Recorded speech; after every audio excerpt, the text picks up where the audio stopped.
approcher, la lumière est mon sauveur.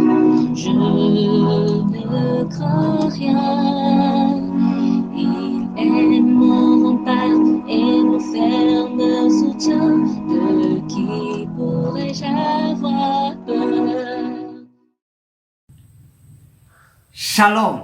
Nous avons aujourd'hui la croquette biblique numéro 229, tirée de Job au chapitre 22, du verset 26 au verset 28. Il y est écrit: « Alors, tu feras du Tout-Puissant tes délices. Tu élèveras vers Dieu ta face, tu le plieras et il t'exaucera. Et tu accompliras tes vœux, à tes résolutions répondra le succès. Sur tes sentiers brillera la lumière. » L'utilisation de « alors » au début montre très bien que cela introduit les attentes, les conséquences, les résultats attendus par Eliphaz si Job accepte de se repentir, accepte de changer sa conduite selon lui mauvaise. Ok, on ne revient plus pour dire Eliphaz faisait une fausse application, mais on dit de manière générale, puisque nous valorisons l'analyse et là tout son pesant d'or, de manière générale, c'est même quoi le succès? Il y a beaucoup de gens qui croient que le succès se limite à avoir beaucoup d'argent, énormément de richesse. Alors la personne dirait: j'ai réussi dans ma vie. Je ne sais pas pour vous, cher ami, mais il me semble que s'il nous faut parler de succès, principalement, cela doit avoir quelque chose à voir avec notre relation avec Dieu. C'est-à-dire que il doit être prioritairement question d'avoir une bonne relation avec Dieu, la paix intérieure et un certain bien-être, une certaine aisance qui n'est pas quelque chose qu'on a eu à travers des compromissions. Une paix véritable. En guise de promesse, dans Hébreux 10, le verset 22, il est dit ceci: « Approchons-nous donc avec un cœur sincère dans la plénitude de la foi et le cœur purifié d'une mauvaise conscience et le corps lavé d'une eau pure. » Beaucoup de gens vivent avec une mauvaise conscience. Ça ne saurait être un succès.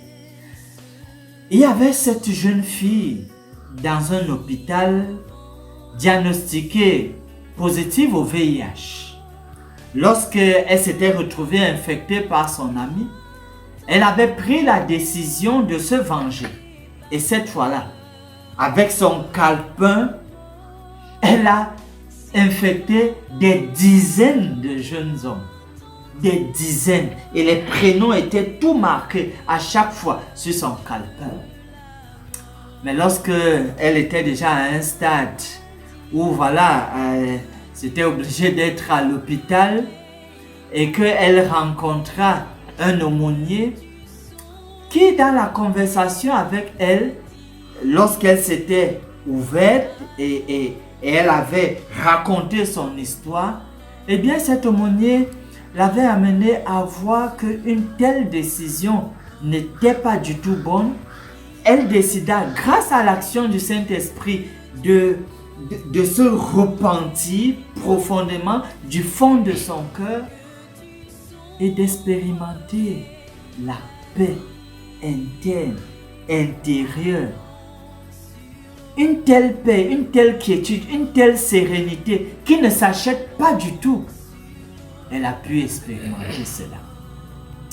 Le succès a donc beaucoup à voir avec la qualité de la relation avec Dieu et l'aisance, dans une certaine mesure, selon que le Seigneur voudra bien accorder. Finissons par ce mot de prière. Ô Dieu, tu sais toutes choses sur chacun d'entre nous. Nous prions pour le pardon et que tu nous aides à être entièrement à toi. Et comme résultat, donne-nous continuellement la paix du cœur.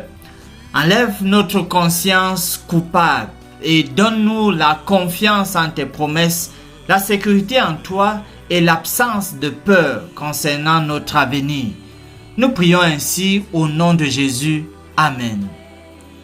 Âme espère en l'Éternel, mon âme espère en l'Éternel, qu'un chant s'élève au Dieu du ciel, qu'un chant s'élève au Dieu du ciel, mon âme espère en l'Éternel, mon âme espère en l'Éternel.